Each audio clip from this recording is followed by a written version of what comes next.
जय हिंद एवरीवन, मैं शुभम बर्वे लक्ष्य एकेडमी के इस ऑनलाइन प्लेटफॉर्म में आप सभी का स्वागत करता हूं। आज हम बेटा स्टार्ट कर रहे हैं पीएनएसटी जेएनएम एग्जाम में जो सिलेबस में केमिस्ट्री में जो टॉपिक दिया है। आज हम लेकर आए कोऑर्डिनेट कंपाउंड जो कि इनऑर्गेनिक केमिस्ट्री में हम पढ़ते हैं। ये बहुत ही वेटेज वाला चैप्टर है और इसके पीवाईक्यूज जो हैं, जो 20 इयर्स में जो पीवाईक्यूज पूछे गए हैं, उसका मैंने ऑलरेडी हमारे लक्ष्य एकेडमी बालाघाट के चैनल पे सॉल्यूशन बना के रखा है, तो उसको आप देख सकते हैं। उसकी थ्योरी और उसके कुछ क्वेश्चन और भी लेकर आया हूं मैं, जो अल्टरनेट हम लोग कॉन्सेप्ट पढ़ने के साथ साथ करेंगे। ठीक है, इसकी सारी थ्योरी प्लस इसके एमसीक्यूज जो होंगे वो सारे के सारे हम लोग डील करने वाले हैं। तो आज लेक्चर स्टार्ट करते हैं। सबसे पहले हम बात करेंगे यहाँ पर कुछ इंपॉर्टेंट कोऑर्डिनेट कंपाउंड की। ठीक है, कुछ इंपॉर्टेंट कोऑर्डिनेट कंपाउंड होते हैं जो कुछ स्पेशल मेटल कंटेन करते हैं, वो हमसे एग्जाम में पूछे जाते हैं। ठीक है, जैसे हम बात करेंगे यहाँ पर सबसे पहले नंबर पे। ठीक है, तो सबसे पहले नंबर पे आता है क्लोरोफिल। क्लोरोफिल जो है ये magnesium metal containing coordinate compound होता है। सेकेंड नंबर पे हम बात करते हैं विटामिन बी 12। ये सारे पूछे जा चुके हैं इसलिए इंपॉर्टेंट है। विटामिन बी 12, विटामिन बी 12 में होता है कोबाल्ट मेटल। ठीक है, इसी प्रकार से हीमोग्लोबिन, हीमोग्लोबिन जो है ये कंटेन करता है आयरन। ठीक है, इसी प्रकार से हम आगे बढ़ेंगे।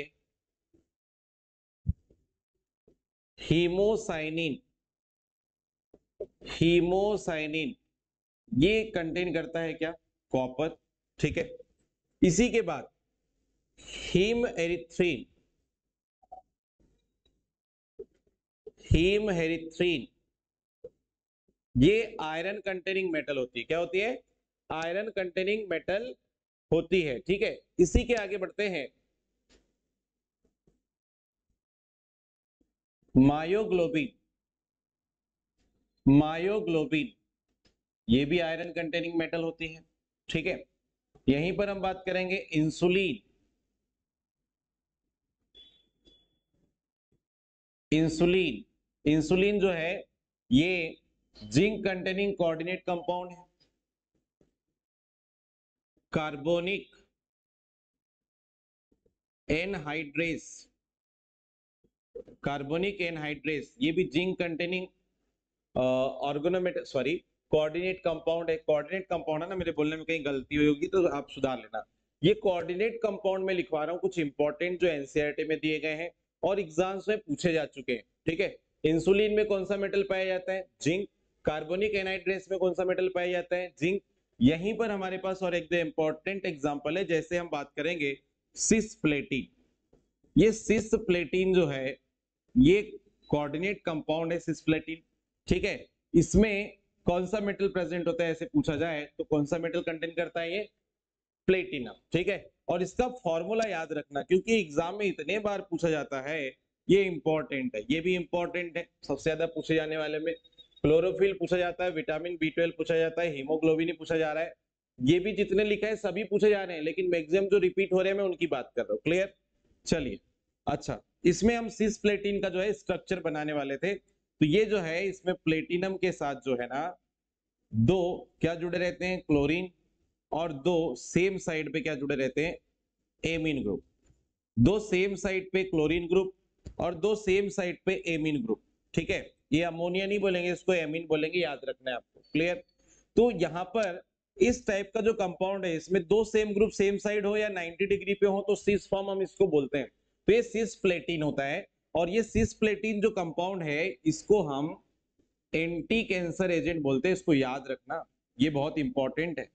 ये एंटी कैंसर एजेंट होता है, मतलब कहने का ये है कि इसका जो यूज है वो कैंसर के उपचार में होता है। ठीक है, किसमें यूज होता है, कैंसर के उपचार में। इसी के बाद एक और हम लोग यहाँ पर इंपॉर्टेंट कंपाउंड देखेंगे जिसको हम बोलते हैं जीजेस सॉल्ट, जीजेस सॉल्ट।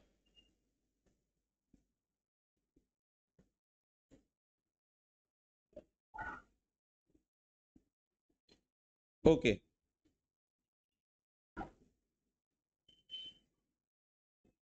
ठीक है, ये हमको एक्चुअल में ऐसे, अच्छा ये कौन सा मेटल कंटेन करता है, तो ये भी प्लेटिनम मेटल कंटेन करता है, ये भी इंपॉर्टेंट है।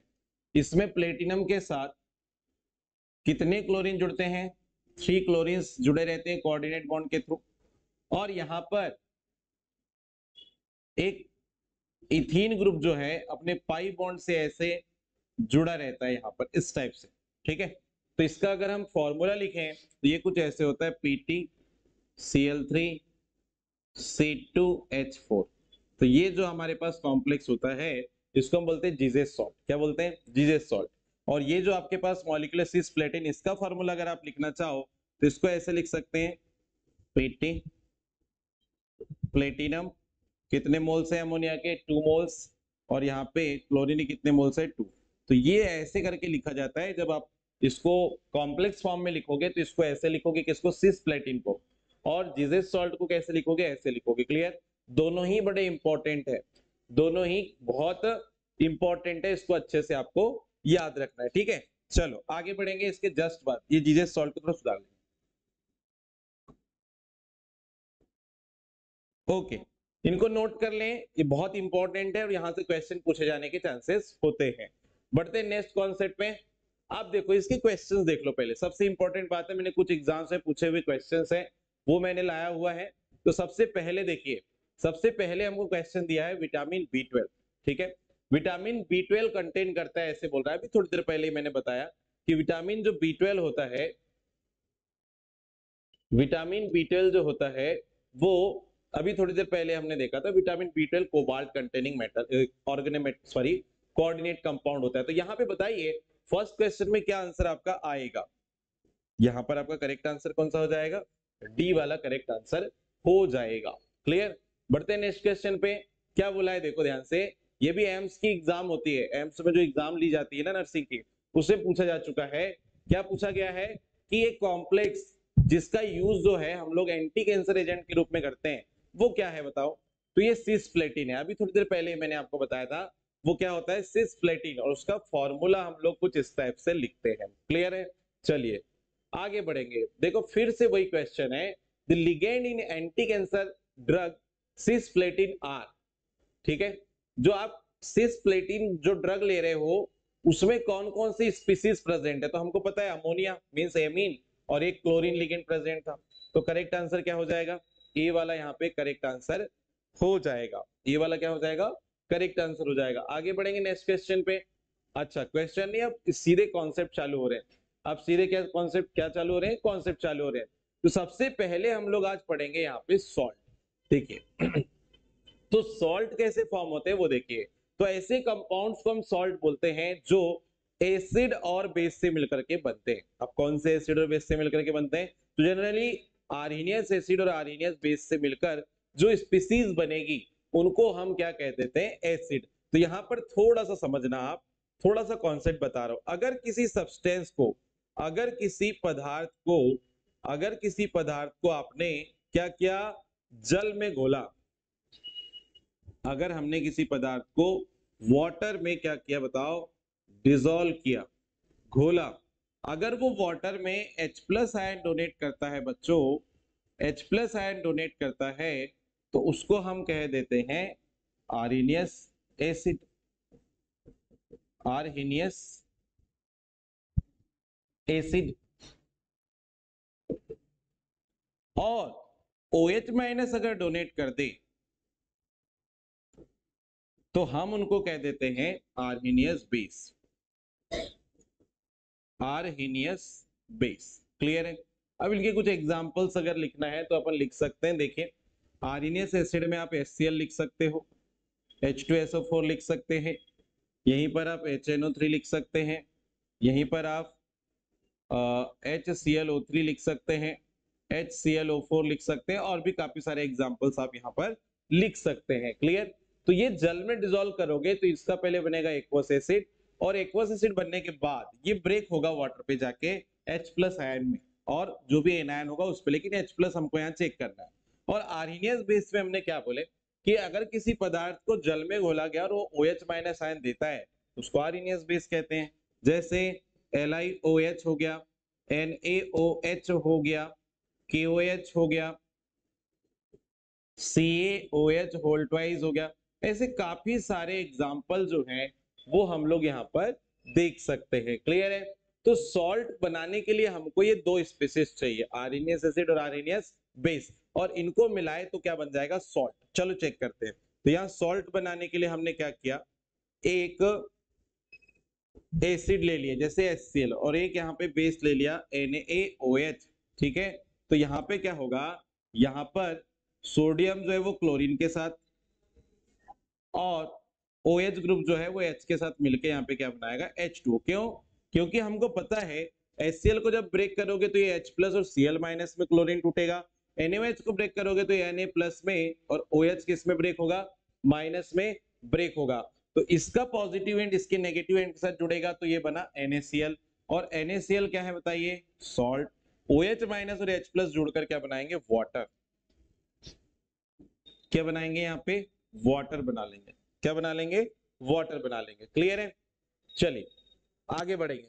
तो हमने क्या चीज देखी कि सॉल्ट जो है वो ऐसे यौगिक होते हैं जो आर्सेनियस एसिड और आर्सेनियस बेस को मिलाने से बनते हैं। आगे बढ़ेंगे। Types of salt. Types of salt. Salt कितने प्रकार के होते हैं? तो यहां पर हम बात करेंगे types of salt.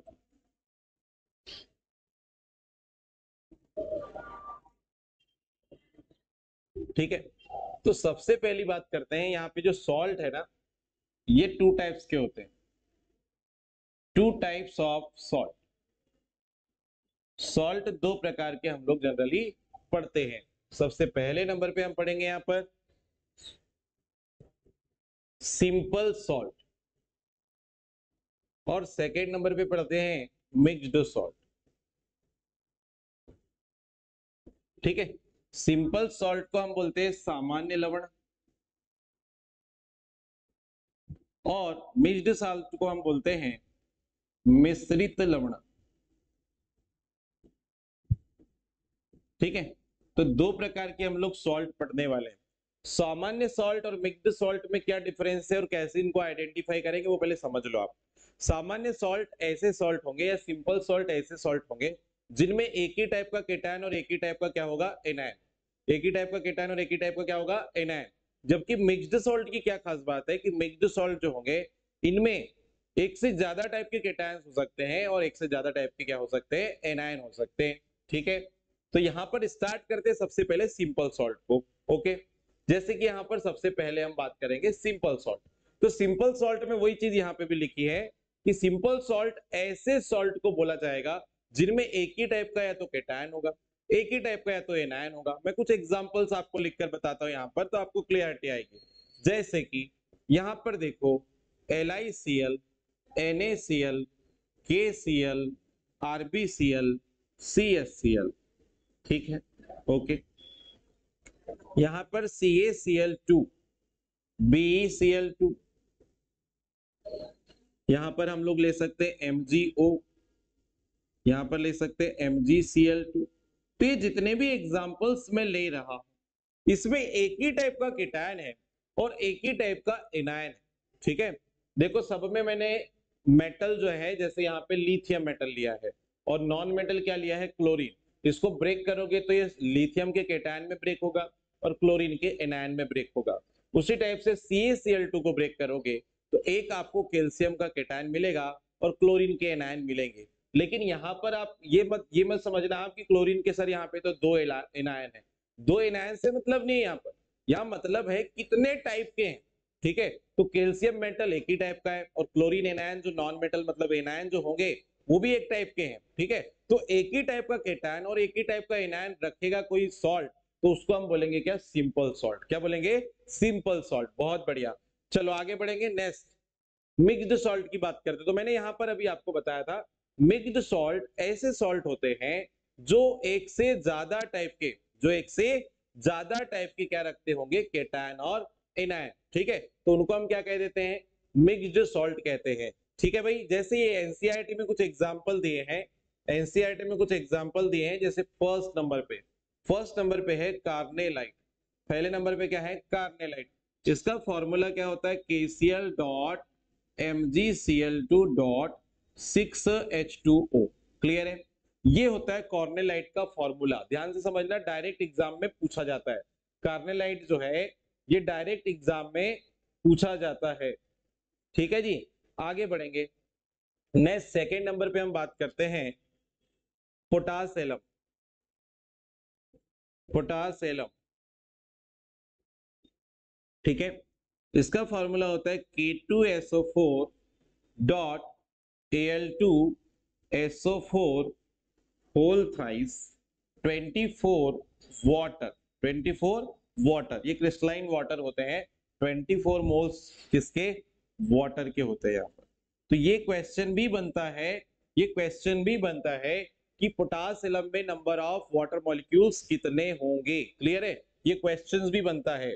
Third number पे हम बात करेंगे, थर्ड नंबर पे हम बात करेंगे मोहर सॉल्ट।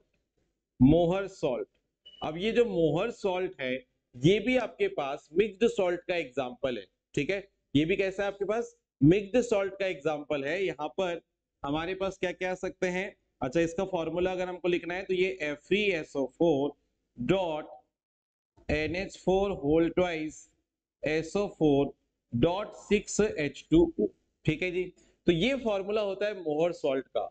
ठीक है, इसमें दो आपके पास डिफरेंट टाइप के सॉल्ट, ठीक है, डिफरेंट टाइप के सॉल्ट जो है मिलाकर आपको इसको बनाना होता है। मतलब ऐसे बोल सकते हो आप कि मिक्स्ड सॉल्ट जो है वो एक से अधिक केटायन या एनायन कंटेंट करते हैं। मैंने आपको बोला था। तो इसमें कितने टाइप के मिक्स्ड सॉल्ट आ गए? 3 टाइप के यहाँ पर क्या आ गए? मिक्स्ड सॉल्ट आ गए हैं। ठीक है, कौन कौन से? कार्नेलाइट, पोटास एलम और मोहर सॉल्ट। ये तीनों बड़े इंपॉर्टेंट है, इसको नोट कर लेना, स्क्रीनशॉट कर लेना आप इसका। ठीक है, इसी के बाद अब हम लोग स्टार्ट करेंगे योगात्मक यौगिक। क्या स्टार्ट करेंगे? योगात्मक यौगिक। ठीक है जी, बढ़ते हैं आगे। अच्छा, उसके पहले एक क्वेश्चन आ गया, देखो उसके पहले एक क्वेश्चन आ गया। देखो क्या पूछा है, देखो एम्स की एग्जाम में पूछा गया था क्वेश्चन। क्या पूछा है देख लीजिए, क्या बोला गया था? मोहर सॉल्ट में जल के मॉलिक्यूल्स की संख्या कितनी है? देखो अभी हमने जस्ट किया है, अभी हमने जस्ट किया है मोहर सॉल्ट में जल के अणुओं की संख्या कितनी है। ठीक है, बताओ जल्दी से। अभी जस्ट हमने क्वेश्चन किया है प्रीवियस स्लाइड में। देखो मोहर सॉल्ट में जो वाटर मॉलिक्यूल्स होते हैं इनकी संख्या कितनी होती है? 6 होती है। कितनी होती है? 6 होती है। तो करेक्ट आंसर आपका हो जाएगा कौन सा? सी वाला यहाँ पे करेक्ट आंसर हो जाएगा। ठीक है जी, आगे बढ़ते हैं। नेक्स्ट अब आते हैं एडिशन कंपाउंड पे। किस पे आते हैं? एडिशन कंपाउंड पे, योगात्मक यौगिक। तो योगात्मक यौगिक होते क्या है? सबसे पहले ऐसे यौगिक जो 2 या 2 से ज्यादा सिंपल सॉल्ट को मिलाने से बनते हैं। अभी मैंने थोड़ी देर पहले आपको सिंपल सॉल्ट बताया था। तो सिंपल सॉल्ट क्या होता है? तो सिंपल सॉल्ट ऐसे सॉल्ट को बोलते हैं जो एक ही टाइप के केटायन और एक ही टाइप के एनायंस को कंटेन करते हैं। अब एडिशन कंपाउंड की बात कर रहे हो, तो एडिशन कंपाउंड कैसे बनाए? तो एडिशन कंपाउंड हमने भाई 2 या 2 से ज्यादा सिंपल सॉल्ट को मिक्स कर दिए और मिक्स करने पर क्या बनाए? Addition compound. एडिशन कंपाउंड जो है बच्चों ये 2 टाइप्स के होते हैं। ठीक है, एडिशन कंपाउंड जो है ये 2 टाइप्स के होते हैं। 2 types of addition compound. Addition compound जो है ये 2 प्रकार के होते हैं। सबसे पहले नंबर पे आता है डबल सॉल्ट। सबसे पहले नंबर पे आता है डबल सॉल्ट और सेकेंड नंबर पे आता है कॉम्प्लेक्स सॉल्ट। सेकेंड नंबर पे आता है कॉम्प्लेक्स सॉल्ट, या इसी को हम लोग कोऑर्डिनेट कंपाउंड भी कहते हैं। इसी को हम कोऑर्डिनेट कंपाउंड भी कहते हैं। ठीक है, तो डबल सॉल्ट और कोऑर्डिनेट कॉम्प्लेक्स या कॉम्प्लेक्स सॉल्ट, डबल सॉल्ट को हिंदी में क्या कहेंगे? द्विक लवण कहते हैं। ठीक है, और कॉम्प्लेक्स सॉल्ट को संकुल लवण बोल सकते हैं, या कॉम्प्लेक्स सॉल्ट का एक और नाम होता है उपसहसंयोजी यौगिक।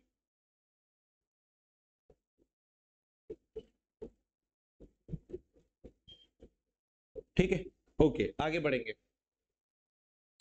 सबसे पहले डबल सॉल्ट की बात कर रहे हैं। देखो डबल सॉल्ट ऐसे एडिशन कंपाउंड होते हैं जो 2 या 2 से ज्यादा सिंपल सॉल्ट को फिक्स्ड रेशियो में, निश्चित अनुपात में मिलाने से बनते हैं। ठीक है, तो डबल सॉल्ट हम ऐसे कंपाउंड को बोल रहे हैं, ऐसे एडिशन कंपाउंड को हम बोल रहे हैं जो दो या दो से ज्यादा सिंपल सॉल्ट को फिक्स्ड रेशियो मिलाने से बनते हैं। मैंने यहां लिख दिया है वैसे, हालांकि इसको आप नोट कर लेना। एग्जाम्पल जैसे देखो, जैसे मैंने KCl plus MgCl2 plus 6H2, ये वाटर के मोल्स, क्रिस्टलाइन वाटर होता है ये, तो इसको हम लिख दे रहे हैं। हालांकि बाकी हमको ये सॉल्ट पे फोकस करना है। ठीक है, देखना जरा, हमने क्या किया, KCl और MgCl2 को कितने मोल्स लिए हो, कितने मोल्स लिए हैं, 1 मोल्स लिए। ये 1 मोल इसका 1 मोल लिया, मिलाया, मिलाने पर क्या बना देखो, क्या बना देखो, KCl dot MgCl2 dot 6H2O, 6H2O। ठीक है, तो यहां पर क्या देख रहे हो आप, दो सिंपल सॉल्ट को मिलाया, तो मिलाने से ये जो कॉम्प्लेक्स, ये जो आपका कोऑर्डिनेट कॉम्प्लेक्स बन रहा है, ये जो कंपाउंड बन रहा है, इसको अपन डबल सॉल्ट बोल रहे हैं, और इसको आप कार्नेलाइट लिखते हैं, इसी को आप कार्नेलाइट बोलते हैं। क्या बोल देते हैं, कार्नेलाइट बोल देते हैं। इसी प्रकार से अगर मैंने यहां पर K2SO4 को एल्यूमिनियम सल्फेट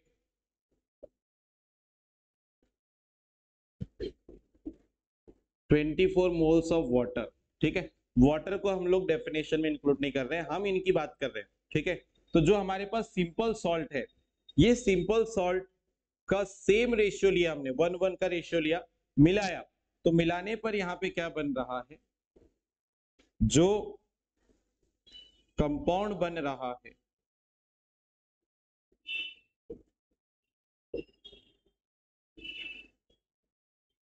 ये देखो, इसको हम क्या कहते हैं, इसको हम कहते हैं पोटासियम, इसको हम क्या कहते हैं, पोटासियम।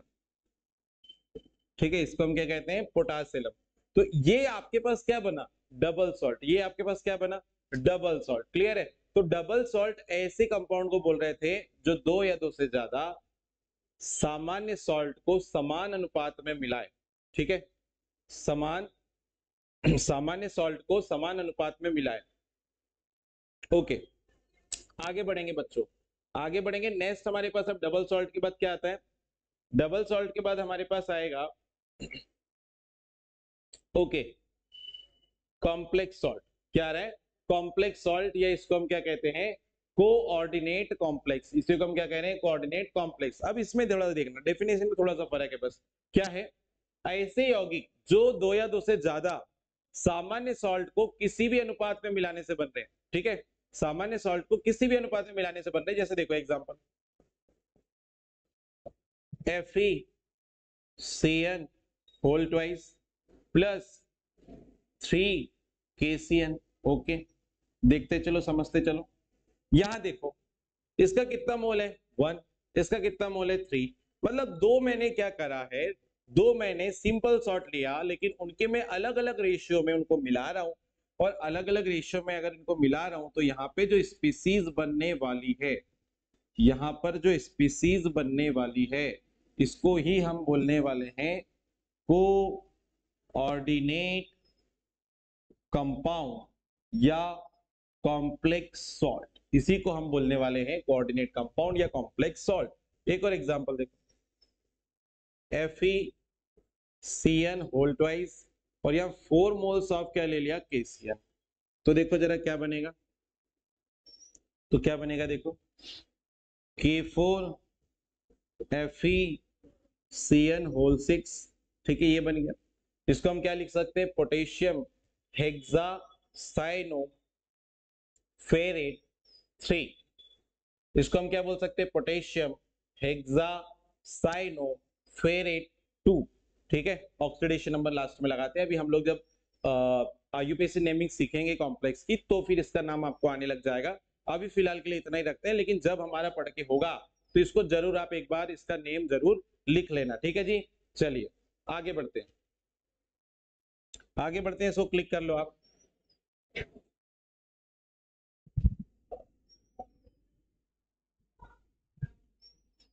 चलिए हो गया आपका क्लिक करके, ओके बढ़ेंगे आगे।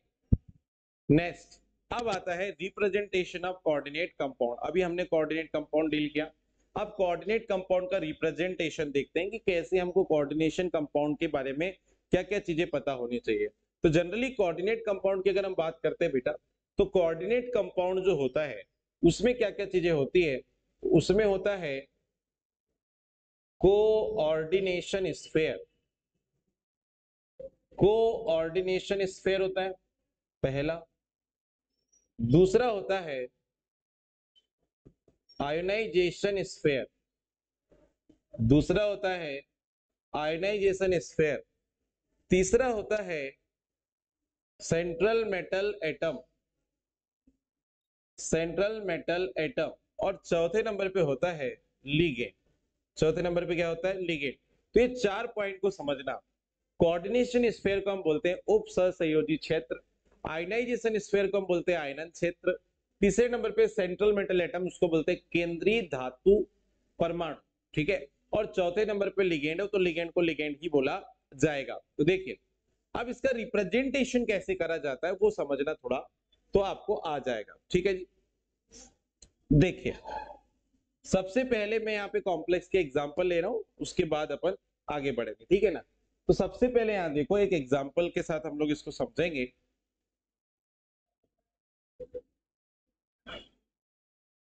सबसे पहले देखो बड़ी ब्रैकेट अगर हमको दी है तो यहाँ पे सेंट्रल मेटल एटम होगा। इसी स्मॉल ब्रैकेट में किसको लिखा जाता है, लिगेंड को। इसके नंबर ऑफ लिगेंड्स को ऐसे रिप्रेजेंट कर दिया जाता है, ठीक है। देखो जरा ध्यान से, कोऑर्डिनेशन कंपाउंड को एक लार्ज ब्रैकेट में लेते हैं और लार्ज ब्रैकेट के सामने कुछ चीज लिखी है तो ये केटायन है। और ये केटायन क्या बनाता है, आयोनाइजेशन स्फीयर। ये केटायन जो है ये आयोनाइजेशन स्फीयर बनाता है, ठीक है। और ये बड़ी ब्रैकेट के अंदर वाली चीज जो है, इसको इसमें देखो क्या दिख रहा है आपको, ये दिख रहा है आपको सेंट्रल मेटल एटम। ये इसको मैंने फुल फॉर्म यहां लिख दिया है, ठीक है। केंद्रीय धातु परमाणु, इसको सेंट्रल मेटल एटम कहा जाता है, ठीक है। इसी के साइड में यहां पर क्या लगा हुआ है, लिगेंड, ठीक है। ठीक, अब ये पूरी ब्रैकेट जो है, लार्ज ब्रैकेट के अंदर जो चीज आ रही है उसको हम बोलते हैं कोऑर्डिनेशन स्फीयर। कोऑर्डिनेशन स्फीयर, ठीक है। तो ये देखो बड़ी ब्रैकेट या कोऑर्डिनेशन स्फीयर के जस्ट लेफ्ट में कोई चीज है तो उसको हम बोलते रहे आयनाइजेशन स्फीयर। और बड़ी ब्रैकेट के अंदर जो चीज आ रही है उसको कोऑर्डिनेशन स्फीयर बोल रहे हैं। और कोऑर्डिनेशन स्फीयर जो है वो सेंट्रल मेटल एटम और किसको कंटेन करता है, लिगेंड, ओके, ठीक है। एक एग्जांपल बताते हैं तो आपको और अच्छे से क्लियरिटी आ जाएगी। अच्छा एक और चीज इसमें बताना भूल रहा हूं मैं, आयनाइजेशन स्फीयर जो होता है ये आयोनाइज हो जाता है। ये आयोनाइज हो जाता है मतलब ये टूट जाता है, जबकि कोऑर्डिनेशन स्फीयर जो है ये नॉन आयोनाइज्ड होता है। ये इसको हम लिखते हैं does not ionise.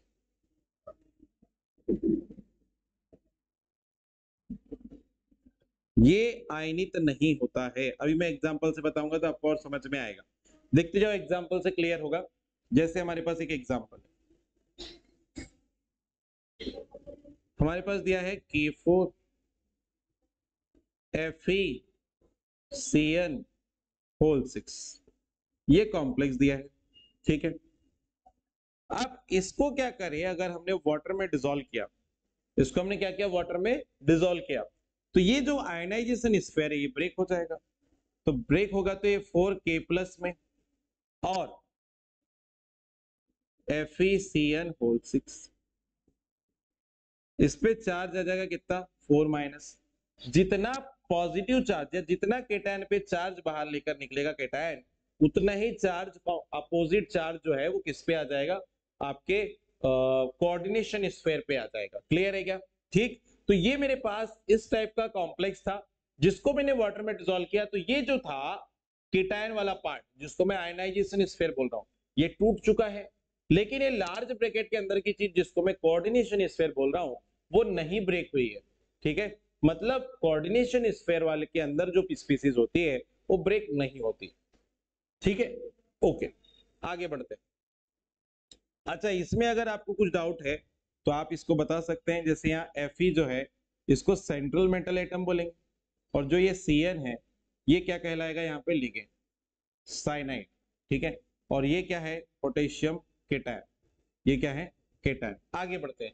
Second type से भी यहाँ पर एक और टाइप के क्या बोलना चाहिए, कॉम्प्लेक्स का रिप्रेजेंटेशन होता है, वो भी हम लोग देख लेते हैं। सेकेंड टाइप में देखो,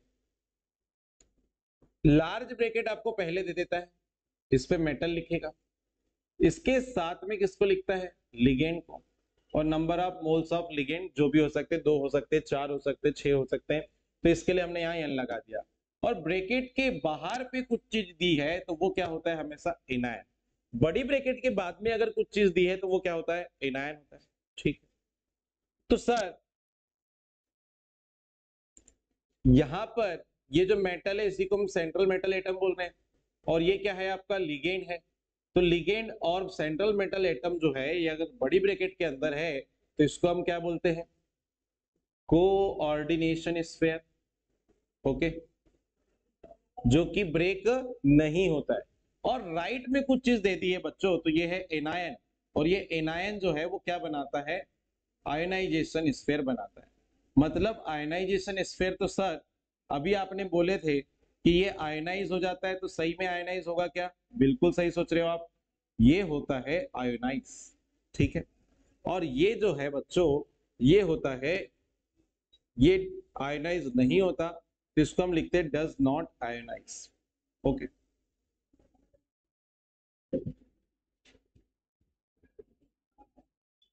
ओके ओके, देखना इसका एग्जाम्पल मैं लेकर समझाता हूं तो आपको जल्दी से और समझ में आएगा,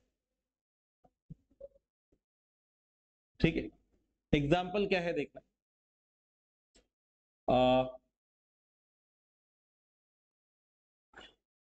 FeH2O होल 6, यहां पर हमने ले लिया NO3 होल 6, ठीक है। ये हमारे पास एक क्या है, कोऑर्डिनेट कॉम्प्लेक्स है। इसको मैं थोड़ा सा इधर लिख देता हूं ताकि आपको समझ में,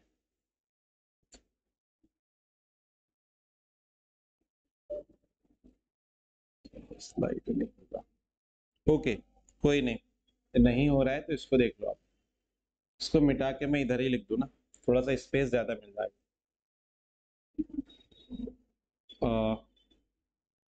FeH2O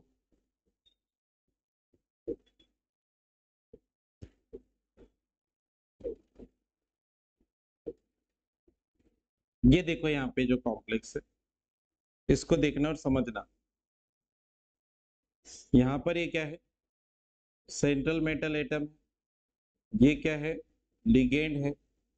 ये इसी पैटर्न पे दिया हूं मैंने कॉम्प्लेक्स, जो ये दिखाई दे रहा है आपको, ये दोनों मिला के क्या बना रहे हैं, कोऑर्डिनेशन स्फीयर बना रहे हैं। और ये क्या है, आपका आयोनाइजेशन स्फीयर बना रहा है,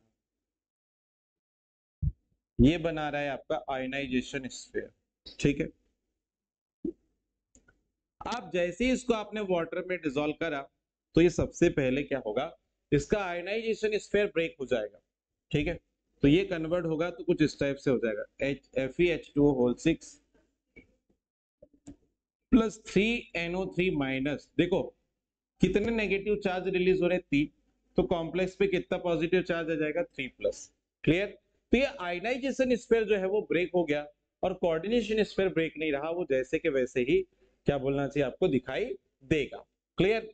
चलिए बढ़ते आगे, यहां तक नोट कर लीजिएगा आप, ओके। इसके बाद सेंट्रल मेटल एटम पढ़ते हैं, तो इसको आप देख लें, थोड़ा सा यहां तक कर लीजिए, इसका स्क्रीनशॉट वगैरह ले लीजिए जब तक हम पानी ले लेते हैं।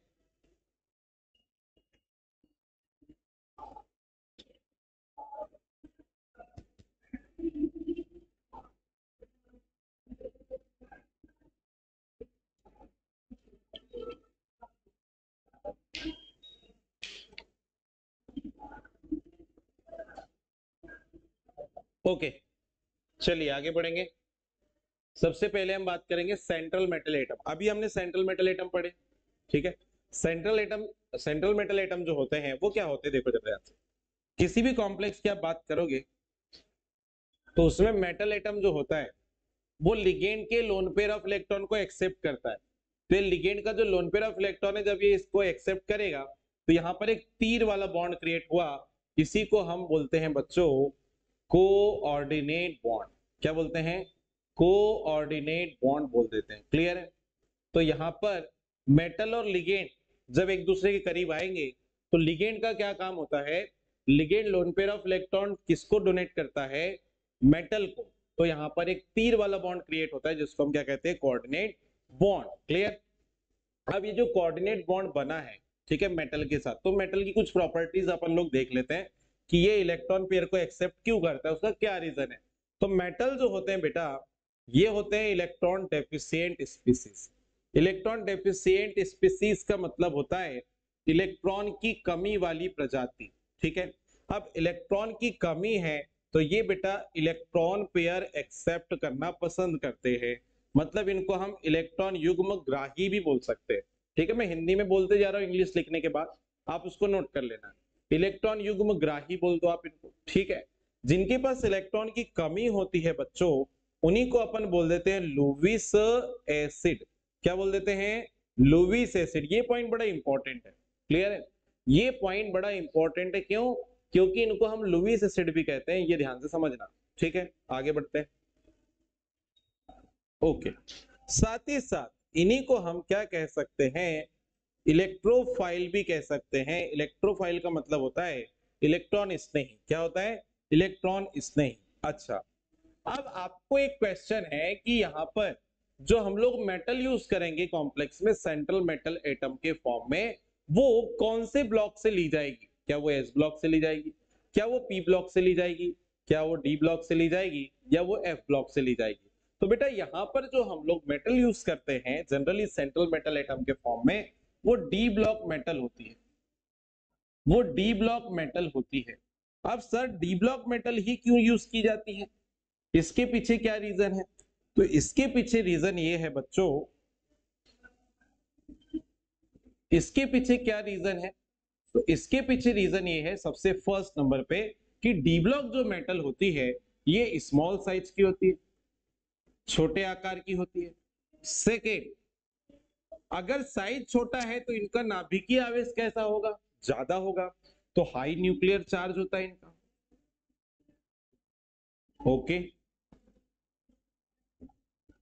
अब तीसरी इंपॉर्टेंट बात कि अगर इनके पास न्यूक्लियर चार्ज ज्यादा होगा तो इलेक्ट्रॉन को खींचेंगे। ठीक है, ये इलेक्ट्रॉन को खींचेंगे लिगेंड के, तो भाई इनके पास इलेक्ट्रॉन को लेने के लिए कुछ ना कुछ खाली जगह तो होनी चाहिए। तो वो खाली जगह क्या होगी? तो ये वैकेंट डी ऑर्बिटल कंटेन करते हैं। ये वैकेंट डी ऑर्बिटल रखते हैं। ओके, मतलब रिक्त डी कक्षक को ये रखते हैं। कौन? डी ब्लॉक के मेटल। मैं यहाँ कुछ एग्जांपल लिख रहा हूँ डी ब्लॉक मेटल के, जो डिफरेंट डिफरेंट ऑक्सीडेशन स्टेट में क्या करते हैं? पार्टिसिपेट करते हैं कोऑर्डिनेट बॉन्ड बनाने के लिए। तो चलिए एग्जांपल आप भी लिख लेना। जैसे Fe आयरन +2 में भी काम करेगा, +3 में भी कोऑर्डिनेट कॉम्प्लेक्स बनाएगा। यहीं पर अगर हम बात करें कॉपर, ये +1 में भी आता है, +2 में भी आता है। ठीक है, मरकरी, मरकरी भी +1 और +2 दोनों ऑक्सीडेशन स्टेट में पार्टिसिपेट करता है कॉम्प्लेक्स बनाने में। प्लेटिनम, प्लेटिनम भी +2 और +4 ऑक्सीडेशन स्टेट में पार्टिसिपेट करता है। यहीं पर अगर हम बात करेंगे, यहीं पर हम बात करेंगे निकिल की, तो निकिल जो है ये भी +2 और +4 ऑक्सीडेशन स्टेट में पार्टिसिपेट करता है। कोबाल्ट की बात करेंगे, कोबाल्ट +2 एंड +3 दोनों ही ऑक्सीडेशन स्टेट में कोबाल्ट भी कॉम्प्लेक्स बनाने में पार्टिसिपेट करता है। स्कैंडियम, जनरली जो आपके पास 3D सीरीज के मेंबर है डी ब्लॉक के, वो मोस्टली स्टेबल ऑक्सीडेशन स्टेट उनकी +3 होती है, तो वो +3 ऑक्सीडेशन स्टेट में ही कॉम्प्लेक्स बनाना पसंद करते हैं। ठीक है, यहां पर आ जाते हैं क्रोमियम, फिर मैग्नीज। ओके, यहीं पर सिल्वर +1, यहीं पे गोल्ड +3, यहां पर जिंक +2, कैडमियम +2। ऐसे काफी सारे एग्जाम्पल होंगे, लेकिन जो मोस्ट इंपॉर्टेंट एग्जाम्पल्स हैं मेटल के, ठीक है, वो सारे के सारे मैंने यहाँ पर लिख दिए हैं, सारे के सारे एग्जाम्पल्स यहाँ पर आ गए मेटल के। कुछ कुछ छूटेंगे तो वो हम लोग अभी पढ़ते पढ़ते कवर करेंगे। तो चलो इसको जल्दी से आप स्क्रीनशॉट ले लो, जल्दी से आप इसको नोट कर लो या स्क्रीनशॉट ले लो, उसके बाद हम लोग अब आगे बढ़ेंगे। तो सेंट्रल मेटल एटम जो है या मेटल एटम जो है, इसको देखो ये एम से रिप्रेजेंट किए किसको, सेंट्रल मेटल एटम को, और एल क्या है यहाँ पर, लिगेंड। ठीक है, इसको याद रखना है। तो लिगेंड से क्या करा मेटल ने, इलेक्ट्रॉन पेयर को एक्सेप्ट किया और कौन सा बॉन्ड बना लिया, कोऑर्डिनेट बॉन्ड बना लिया। कौन सा बॉन्ड बना लिया, कोऑर्डिनेट बॉन्ड बना लिया। क्लियर है, चलिए आगे बढ़ते हैं।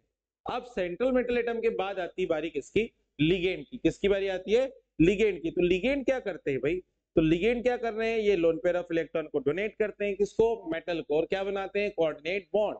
ठीक है जी, तो यहां पर हम लिखते हैं कि लिगेंड जो होता है ये loan pair of electron contain करते हैं। ठीक है, और ये मेटल को क्या करेंगे, लोन पेयर ऑफ इलेक्ट्रॉन देकर एक कौन सा बॉन्ड बनाएंगे बताओ, कोऑर्डिनेट। तो ये लोन पेयर ऑफ इलेक्ट्रॉन इसने मेटल को शेयर किया है और कौन सा बॉन्ड बना लिया, कोऑर्डिनेट बॉन्ड बना लिया ऐसे। ठीक है, तो ये यहां पर कोऑर्डिनेट बॉन्ड फॉर्म हो गया।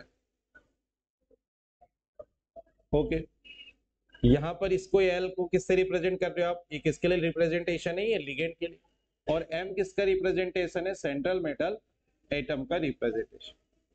ठीक है, अब आगे बढ़ते हैं, अब आगे बढ़ेंगे, इसकी प्रॉपर्टी लिखते हैं लिगेंड की। तो लिगेंड जो है ये इलेक्ट्रॉन रिच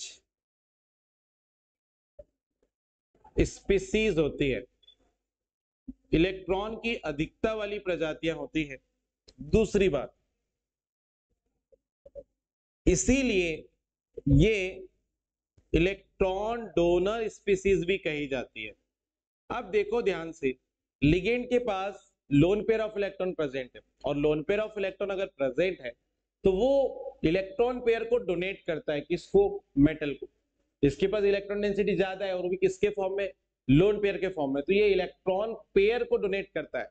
तो इसको हम लोग बोलते हैं इलेक्ट्रॉन डोनर स्पीसीज या इलेक्ट्रॉन पेयर डोनर स्पीसीज, ऐसे करके लिख लेंगे। ठीक है, अब चूंकि इलेक्ट्रॉन पेयर डोनेट करता है, इसी का एक और नाम होता है बच्चों लुईस बेस। क्या होता है, लुईस बेस। ठीक है, या इसको जब ऑर्गेनिक केमिस्ट्री पढ़ोगे तो इन्हीं को हम लोग क्या बोलेंगे, न्यूक्लियोफाइल। क्या बोलेंगे, न्यूक्लियोफाइल, या इसको हिंदी में बोलते हैं नाभिक स्नेही। क्या बोल देते हैं, नाभिक स्नेही हम इसको बोल देते हैं। ठीक है जी, आगे बढ़ते हैं। अब ये लिगेंड जो है ना, ये लिगेंड का क्लासिफिकेशन किया गया है एक्चुअल में।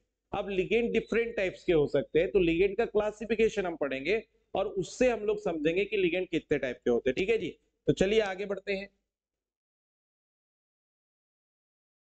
Classification of ligand, classification of ligand, ligand का वर्गीकरण।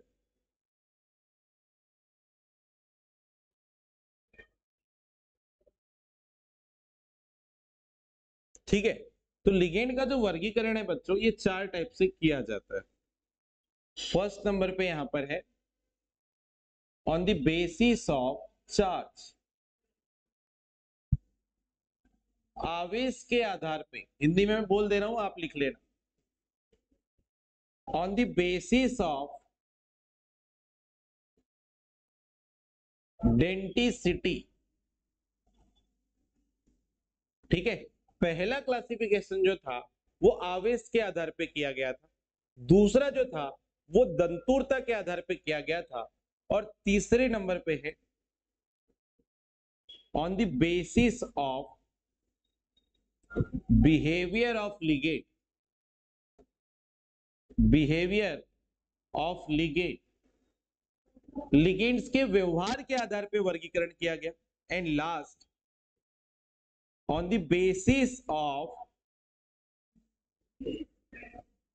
Electron pair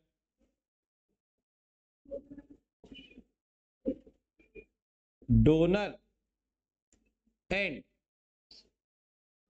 accepting tendency. ठीक है, चौथा जो क्लासिफिकेशन था वो कैसे किया गया, तो इलेक्ट्रॉन दाता तथा इलेक्ट्रॉन ग्राही प्रकृति के आधार पे लिगेंड का क्लासिफिकेशन किया गया था, लास्ट वाला। इनके हिंदी मीनिंग के साथ मैं आगे के पेज में इनको क्या बोलना चाहिए, सॉरी, डिस्क्राइब कर रहा हूं, तो इसके लिए कंटिन्यू करते हैं। तो इसको आप स्क्रीनशॉट कर लो, है ना, जो बच्चे अभी जुड़े हुए हैं इसको आप स्क्रीनशॉट कर लो, और स्क्रीनशॉट करके फिर आप लिख लेना, फिर हम लोग आगे बढ़ते हैं, ठीक है। या अभी ये लेक्चर तो वैसे रिकॉर्ड हो रहा है, तो रिकॉर्ड हो रहा है तो आप स्क्रीन को रोकना और इसको लिख लेना प्रॉपर तरीके से, और उसके बाद जो है आगे बढ़ेंगे। तो सबसे पहले क्लासिफिकेशन की बात करेंगे, classification based on charge of ligand, ठीक है, लिगेंड के आवेश के आधार पे वर्गीकरण, ठीक है।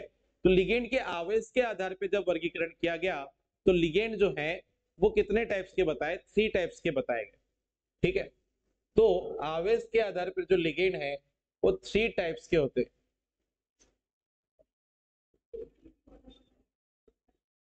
ओके, कौन कौन से लिगेंड होंगे, तो देखिए, तो देखिए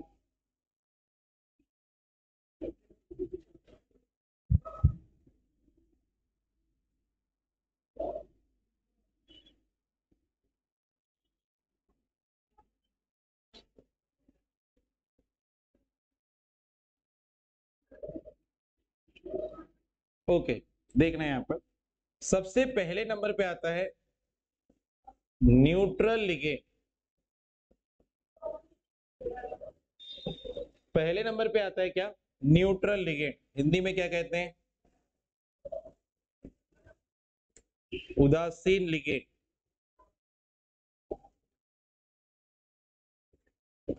ठीक है, हिंदी में क्या कहेंगे, उदासीन लिगेंड।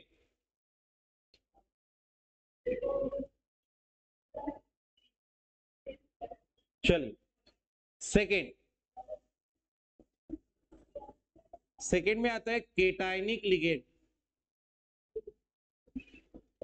केटायनिक लिगेंड को आप क्या कहते हो, धनावेशित लिगेंड। तीसरे नंबर पे हम बात करेंगे एन आयनिक लिगेंड, इसको हम बोलते हैं ऋणावेशित लिगेंड।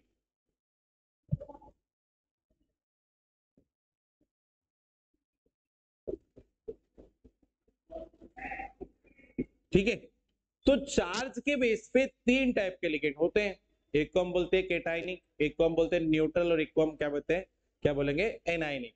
तो सबसे पहले हम लोग यहाँ पर एक एक करके यहाँ पर डील करेंगे।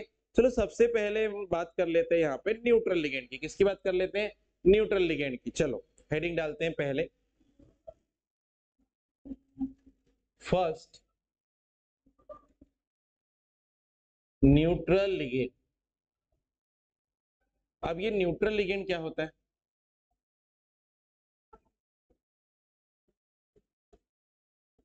देखो जरा, इसको हम लोग रिप्रेजेंट करेंगे न्यूट्रल लिगेंड को, इसको एल से रिप्रेजेंट करते हैं, इसे लोन पेन लगा के, ठीक है। न्यूट्रल लिगेंड जो होता है इस पे कोई चार्ज नहीं होता। अगर हम चार्ज की बात करेंगे, अगर हम चार्ज की बात करेंगे न्यूट्रल लिगेंड पे, तो हम बोलते हैं नो चार्ज, इन पे कोई चार्ज नहीं होता। अगर हम इनकी ऑक्सीडेशन नंबर बोलेंगे, अगर हम इनकी ऑक्सीडेशन नंबर बोलेंगे, तो ऑक्सीडेशन नंबर जो है इनकी 0 आती है। इनकी ऑक्सीडेशन नंबर क्या होगी, 0, इसको याद रखना है, ठीक है। अब एग्जांपल्स की बात करेंगे, तो सबसे पहले आता है H2O, ठीक है। H2O को हम लोग बोलेंगे एक्वा।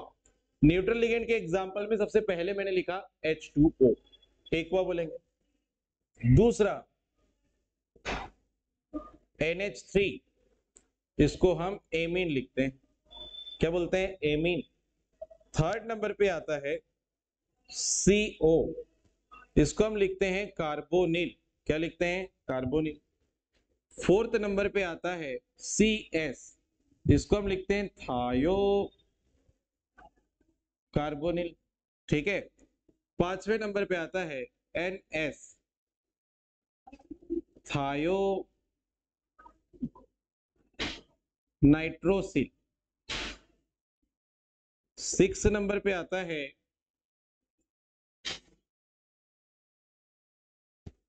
6 नंबर पे यहां पर आप क्या देखेंगे,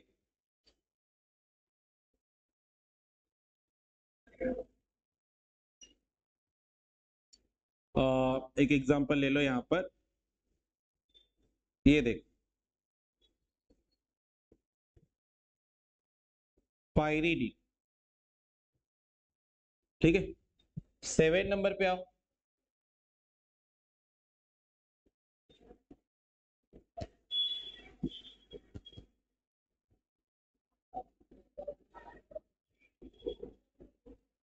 इसको हम बोलते हैं डाईपायरीडीन, शॉर्ट पे लिखते हैं इसको DIPY, ठीक है।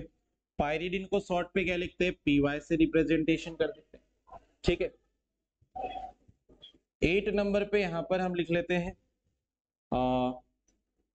CH2 NH2 CH2 NH2, इसको हम कहते हैं एथिलीन डाइएमीन, शॉर्ट पे लिखते हैं इसको इन, ठीक है। यहीं पे 9 नंबर पे आता है CH3NH, इसको हम बोलते हैं methyl amine, methyl amine. 10 number पे हमारे पास आता है NH2NH2, इसको हम बोलते हैं हाइड्राजीन, हाइड्राजीन। 11 नंबर पे हमारे पास आता है NH2OH, हाइड्रोक्सिल एमीन, ठीक है। इसको नोट करेंगे। इसके बाद और भी काफी सारे एग्जांपल्स हैं जो न्यूट्रल लिगेंड के अंदर आते हैं, ठीक है जी। तो ये न्यूट्रल लिगेंड के एग्जांपल है, और भी कुछ एग्जांपल्स हैं, इनको भी अपन आगे डील करेंगे। इसको आप नोट कर लो या फिर यहां से आप क्लिक कर लो, फोटो क्लिक कर लो, जैसे भी आपको अच्छा लगे।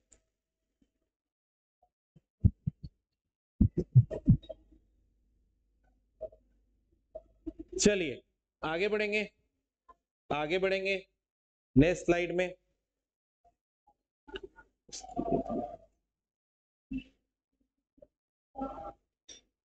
ओके, देखिए यहीं पर हमारे पास है, नंबर क्या था वो देख लेते हैं। नंबर था 11, 12 नंबर पे आते हैं, 12 नंबर पे आते हैं। यहां पर 12 नंबर पे हमारे पास है, देखिएगा PH3, इसको हम बोलते हैं फास्फीन,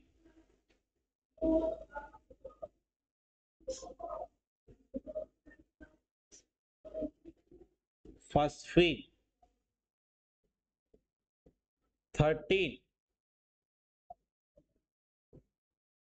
इसको बोलते हैं ट्राइमेथिल फास्फीन, ट्राइमेथिल फास्फीन। 14 नंबर पे डिस्कस करते हैं, देखो 3 एथिल ग्रुप लगा दिए, तो इसको हम बोलते हैं ट्राई एथिल फास्फीन, ठीक है। यहीं पर आ जाइए एक और न्यूट्रल लिगेंड पे, 15 में अगर मैंने यहाँ 3 फेनिल ग्रुप रख दिया, ठीक है, तो इसको हम बोलेंगे try phenyl phosphine,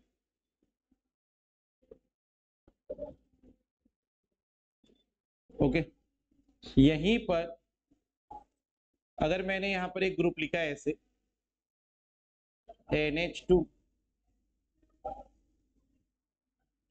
CH2 NH2 CH2, एक मिनट है ना, इसको सीधे ही लिख देते हैं, CH2 CH2 NH CH2 CH2, और यहां पर है NH और यहां पे है NH। बताओ इसका क्या नाम होगा? इसका नाम हो जाएगा बच्चों, ये जो ग्रुप है इसको एथिलीन ग्रुप बोलेंगे। क्या बोलेंगे? एथिलीन। तो कितने एथिलीन ग्रुप हैं? 2, और एमीन ग्रुप कितने हैं? 3। तो इसको अपन नाम जनरली इसका लिखेंगे, तो इसको हम लिखते हैं डाई एथिलीन ट्राई एमीन, ठीक है। इसका नाम हम लिखते हैं, इधर लिख देता हूं, डाई एथिलीन ट्राई एमीन, इसको शॉर्ट पे अपन लिखते हैं DIEN, DIEN। Clear? Next,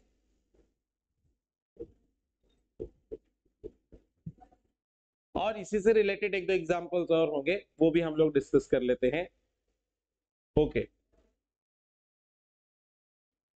okay, अगर कभी मान लो O2 दे दिया तो इसको हम क्या लिख सकते हैं? डाई ऑक्सीजन लिख सकते हैं। क्या लिख सकते हैं? Dioxygen. अभी और भी आ सकते हैं, जैसे इसी में आगे मैं और चेन बढ़ाऊं तो इसी को अपन फिर बोलेंगे ट्राई एथिलीन टेट्राएमीन। 5 अगर मैं यहाँ पर सॉरी 4 अगर एथिल ग्रुप लगा दूं और 5 आपके पास एमीन ग्रुप लगा दूं, उसको हम बोलेंगे क्या? टेट्रा एथिलीन पेंटा एमीन, है ना? तो वो उतना आगे नहीं कर रहे हैं।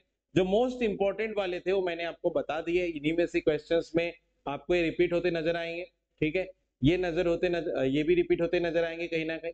ठीक, तो इसको आप क्लिक कर लो। इसके बाद हम लोग बढ़ते हैं सेकेंड टाइप ऑफ चार्ज, मतलब sorry second type of ligand. पहले अपन किसकी बात किए हैं? न्यूट्रल लिगेंड की बात किए हैं। न्यूट्रल लिगेंड क्या होता है वो डील कर लिए। अब हम बात करेंगे यहाँ पर सेकेंड नंबर पे केटायनिक लिगेंड। केटायनिक लिगेंड, अब ये केटायनिक लिगेंड क्या होता है?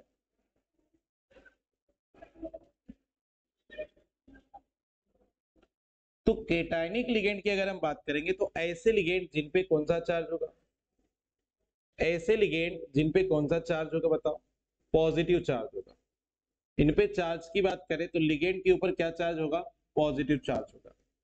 और इनकी जो ऑक्सीडेशन नंबर आएगी वो नंबर ऑफ जितना पॉजिटिव चार्ज होगा उसी के बेस पे अपन उसको रिप्रेजेंट करेंगे ऑक्सीडेशन नंबर को। एग्जांपल देखो, पहला H3O+ हाइड्रोनियम आयन, पहले नंबर पे है हाइड्रोनियम आयन। सेकेंड पे है हमारे पास पहला हाइड्रोनियम आयन और सेकेंड है NO+, इसको हम बोलते हैं नाइट्रोसोनियम आयन। थर्ड में है NH2NH3, इसको हम बोलते हैं हाइड्राजेनियम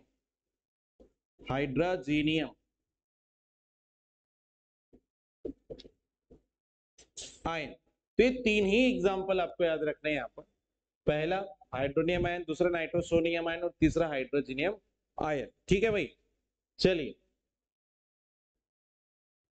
ओके। थर्ड नंबर पे हम आते हैं अब, जो सबसे इंपॉर्टेंट है और वो है एनायनिक लिगेंड। अब एनायनिक लिगेंड नाम से ही पता चल रहा है, एनायनिक लिगेंड जो है हमको नाम से ही पता चल रहा है कि ऐसे लिगेंड को हम एनायनिक लिगेंड बोलेंगे जिन पे कौन सा चार्ज रहेगा बताओ? नेगेटिव चार्ज रहेगा। तो इन पे चार्ज की बात करोगे तो चार्ज यहाँ पे क्या रहने वाला है? नेगेटिव। ठीक है, और एग्जाम्पल की बात करेंगे, देखो यहाँ पे जितना नेगेटिव चार्ज रहेगा एनायनिक लिगेंड पे वही उसकी ऑक्सीडेशन नंबर होगी। इस बात को भी अच्छे से याद रखना। सबसे पहले हम लोग स्टार्ट करते हैं पहले नंबर, मैं नंबर डालकर ही लिख रहा हूं, ध्यान से सुनते जाना। सबसे पहले F-, Cl-, Br-, I-, OH-, Cn-। चलो इनके नाम भी लिखते चलते हैं। इनके जनरल नेम क्या क्या थे? तो F- को हम बोलते हैं फ्लोराइड, जनरल नेम की बात कर रहा हूं। Cl- को बोलते हैं क्लोराइड, Br- को बोलते हैं ब्रोमाइड, I- को बोलते हैं आयोडाइड, OH- को बोलते हैं हाइड्रोक्साइड और Cn- को हम बोलते हैं साइनाइड। ठीक है, ये तो सिंपल नेमिंग हो गई। लेकिन यही आयंस जब लिगेंड के फॉर्म में आते हैं तो इनका नाम जो है ना बच्चों वो चेंज हो जाता है। जब ये लिगेंड के फॉर्म में आएंगे तो इनका नाम जो है वो थोड़ा सा चेंज होगा। क्या नाम होगा? क्या नाम हो जाएगा जरा चेक करते हैं। तो फ्लोराइड को नाम हो जाएगा, फ्लोराइड का क्या नाम हो जाएगा? फ्लोराइडो। लास्ट में IDO लग जाएगा, फ्लोराइडो। क्लोराइड को क्या बोलोगे? क्लोराइडो। ब्रोमाइड को क्या बोलोगे? ब्रोमाइडो। आयोडीन को क्या बोलोगे? आयोडाइडो। ठीक है। और हाइड्रोक्साइड को क्या बोलोगे? हाइड्रोक्साइडो। अरे साइनाइड को क्या बोलेंगे? साइनाइडो। ठीक है। और भी बहुत सारे एग्जांपल है, मैं आपको पहले बता रहा हूं, पहले सिंपल नेमिंग याद रखो, और जब ये लिगेंड के फॉर्म में यूज होंगे तो उनके नेमिंग आपको याद रखना है। ठीक है, बढ़ते आगे। ओके, कितने हो गए थे? 5। इसको आप क्लिक कर लो, 5 नहीं होंगे, ज्यादा होंगे, 6 हो गए। कितने हो गए? 6। 1 2 3 4 5 6। ओके, आगे बढ़ते, आगे बढ़ते हैं फोर्थ नंबर पे। फोर्थ नंबर पे, अरे मैं भी क्या करता हूँ, 7 नंबर पे, सॉरी 7 नंबर पे। 6 एग्जाम्पल हो गए थे आगे। ठीक है, अब देखो S2 माइनस, पहले मैं जो आपके लिगेंड्स हैं उनको पहले लिख ले रहा हूं, उसके बाद अपन उसके नाम लिखेंगे। देखिए, तो S2 minus, SO3 2 minus, SO4 2 minus, N3 minus, NO2 minus, NO3 minus,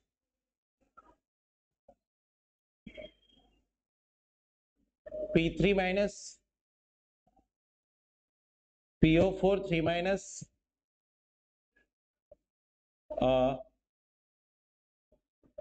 O2 minus, O2 minus, O2 2 minus, और यहां पर आप ले लो, और भी काफी सारे एग्जांपल है, मैं बताते चल रहा हूं, फिर आगे एक्सप्लेन भी करते चल रहा हूं। देखो, सिंपल नेमिंग पहले लिखते हैं, पहले सिंपल नेमिंग लिखेंगे। S2 माइनस, इसकी सिंपल नेमिंग होती है सल्फाइड, और ये जब लिगेंड के फॉर्म में आएगा तो इसको हम बोलेंगे सल्फाइडो। ठीक है। SO3 2 माइनस की जो सिंपल नेमिंग होती है वो सल्फाइड होती है, और जब ये लिगेंड के फॉर्म में आएगा तो इसको हम सल्फाइटो बोलेंगे। ठीक है। SO4 की बात करोगे, SO4 की, तो SO4 को हम बोलते हैं सल्फेट, और जब ये लिगेंड के फॉर्म में यूज किया जाएगा तो इसको सल्फेटो कहेंगे। क्या कहेंगे? सल्फेटो कहेंगे। ओके। N3 माइनस, इसको हम बोलते हैं बेटा नाइट्राइड, नाइट्राइड, और जब लिगेंड के फॉर्म में यूज होगा तो इसको हम बोलेंगे नाइट्राइडो। ठीक है। इसी प्रकार से NO2 माइनस है, तो NO2 माइनस को हम बोलते हैं नाइट्राइट, और जब ये लिगेंड के फॉर्म में आएगा तो इसको हम लिखेंगे नाइट्राइटो। ठीक है। NO3 माइनस, इसको हम लिखते हैं नाइट्रेट, सिंपल नेमिंग में।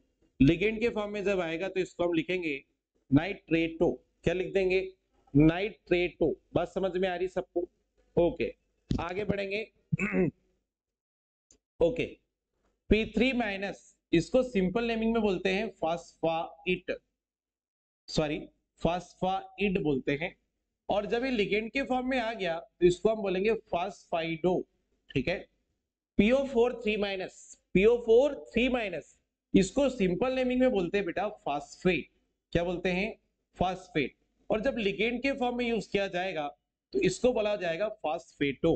अच्छा, ये ऑक्सीजन की 3 स्पीसीज ना बड़ी कंफ्यूजन क्रिएट करती है, इसको अच्छे से याद रखना।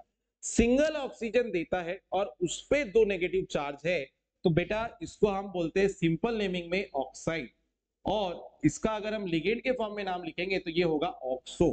ठीक है। O2 माइनस, इसका सिंपल नेमिंग में नाम होता है सुपर ऑक्साइड। क्या बोलते हैं इसको? Super oxide. लेकिन अगर ये लिगेंड के फॉर्म में आ गया तो इसको सुपर ऑक्सो बोला जाता है। O2 2 माइनस जो होता है इसको हम बोलते हैं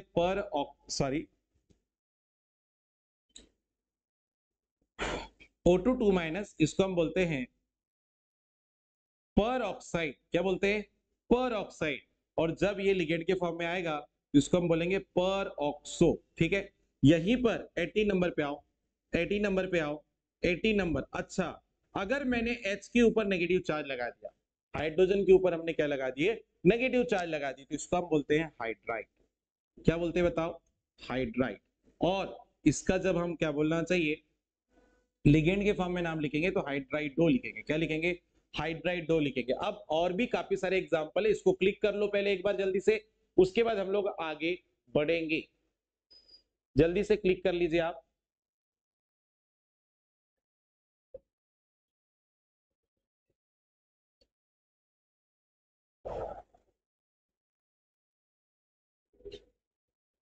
ओके, आगे बढ़ते हैं, देखिएगा।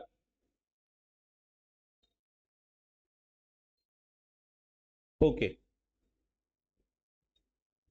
इसी को कॉपी कर लेता हूं मैं एक पेज, या चलो कोई नहीं, इसको उठा कर लिया लेते ऊपर। ओके, अब देखिएगा। अरे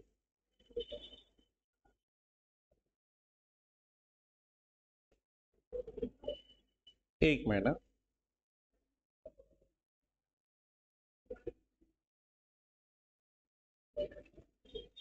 ओके, अब देखना, अभी हमने कहां तक कर लिए थे? 18 तक। 19।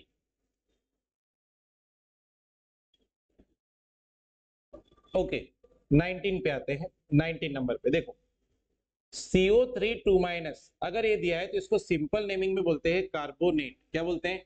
कार्बोनेट। लेकिन ये जब लिगेंड के फॉर्म में आ गया, इसको कार्बोनेटो बोला जाएगा। क्या बोला जाएगा? कार्बोनेटो। 20 नंबर, 20 नंबर पे देखो ध्यान से, 20 नंबर पे देखो, अगर हमारे पास यहाँ पे दिया है N3 माइनस, ठीक है, तो इसको हम बोलते हैं एजाइड। क्या बोलते हैं? एजाइड। और जब इसका हम लिगेंड के फॉर्म में नाम लिखेंगे तो एजाइडो लिखेंगे। क्या लिखेंगे? एजाइडो लिखेंगे। चलो पेन चेंज करते हैं। 21, अगर हमारे पास यहाँ दिया है NH2 माइनस, तो इसको हम बोलते हैं एमीन। क्या बोलते हैं? एमीन। और जब लिगेंड के फॉर्म में आएगा तो इसको हम बोलेंगे एमिनो। 22, यहां पर देख लीजिए NH2 माइनस, इसको हम बोलेंगे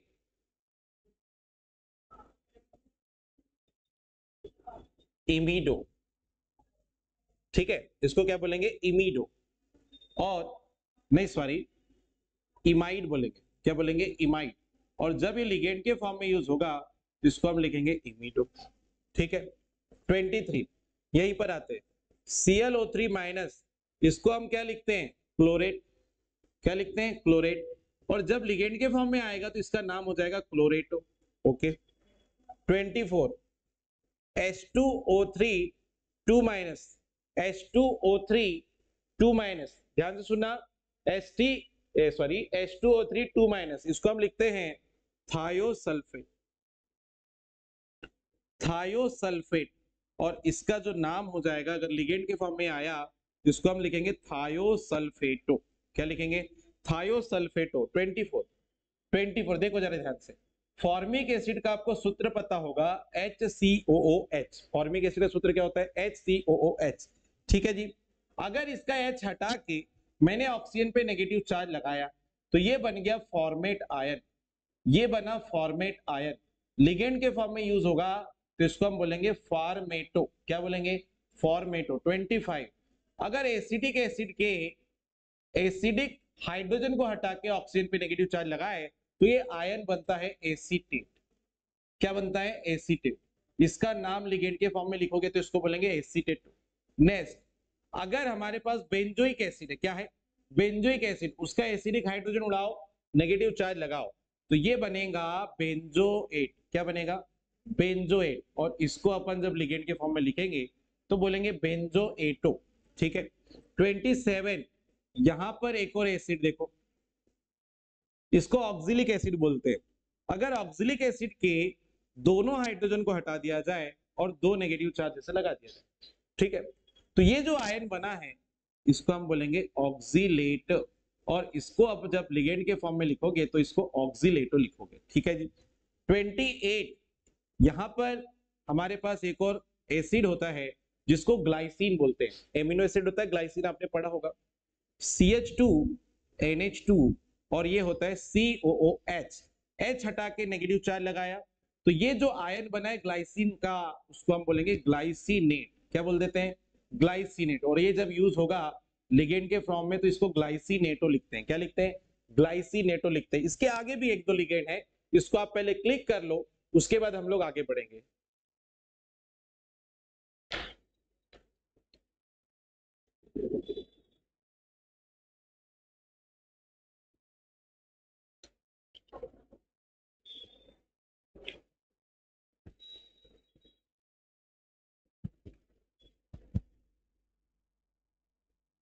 चलिए आगे बढ़ते हैं।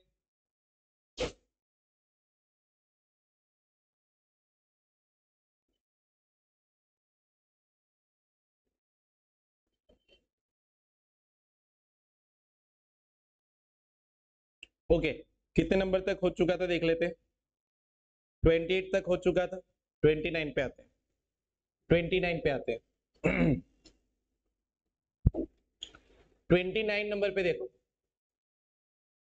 CH3C C CH3 double bond N, यहां पर O माइनस और यहां पे क्या रहता है OH। ये जो लिगेंड है इसका नाम होता है डाई मेथिल ग्लाई ऑक्सीमेट, आयन ऐसे बोलते हैं। और इसका लिगेंड के फॉर्म में जब यूज होगा तो इसका नाम हो जाएगा डाई मेथिल ग्लाई ऑक्सीमेटो, ये इसका नाम हो जाएगा। ठीक है, जब ये लिगेंड के फॉर्म में आएगा। ठीक, ओके। 30 नंबर पे आते हैं। 30 नंबर पे आते हैं। जैसे यहां पर और अपन एक दो एग्जांपल ले लेते हैं।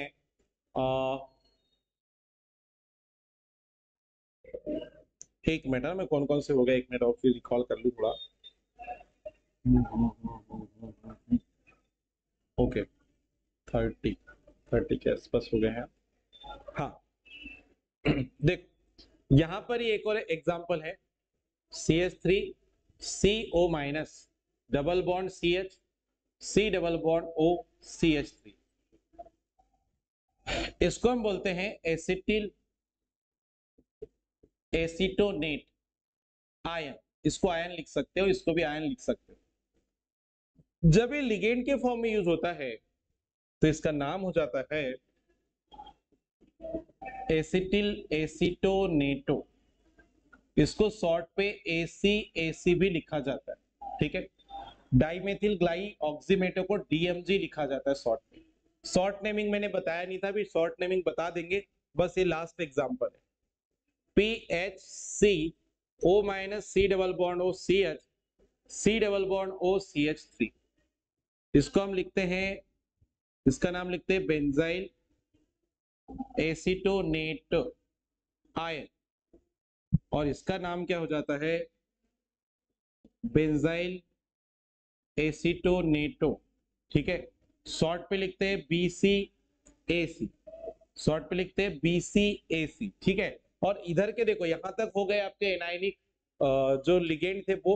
अब इसके पहले वाले जो थे इनमें मैं थोड़ा शॉर्ट फॉर्म बता दे रहा हूँ। जैसे ऑक्सिलेट होता है, ऑक्सिलेटो को जो है हम लोग लिखते हैं OX से। ग्लाइसिनेटो जो है इसको लिखते हैं शॉर्ट में GLY से। ठीक है, और एक दो एग्जांपल कुछ होंगे तो शॉर्ट वाले में बता देता हूं आपको। नहीं, शॉर्ट वाले इतने ही थे। ओके, शॉर्ट वाले इतने ही थे। ठीक है, तो इतने लिगेंड्स आपको अभी याद करना है। अभी क्लासिफिकेशन ऑफ लिगेंड में पहला मैंने अभी बताया क्लासिफिकेशन, चार्ज के बेस पे जो क्लासिफिकेशन किए हमने उसकी बात की है। इसके बाद हम लोग अब नेक्स्ट लेक्चर में डील करेंगे सेकेंड क्लासिफिकेशन ऑफ लिगेंड से, जिसमें क्लासिफिकेशन ऑफ लिगेंड पूरा कंप्लीट करेंगे। साथ ही साथ उसमें प्रीवियस ईयर में जितने भी क्वेश्चंस आए, चाहे वो एम्स की एग्जाम में, PNST की एग्जाम में या JRM की एग्जाम में, जितने भी क्वेश्चंस आए होंगे उस सारे के सारे मैं करवाऊंगा। लेकिन ये कॉन्सेप्ट आपके क्लियर रहेंगे तो आपसे बिल्कुल 100% क्वेश्चन कैसे बनेंगे, करेक्ट बनेंगे। तो मिलते हैं नेक्स्ट लेक्चर में। जय हिंद।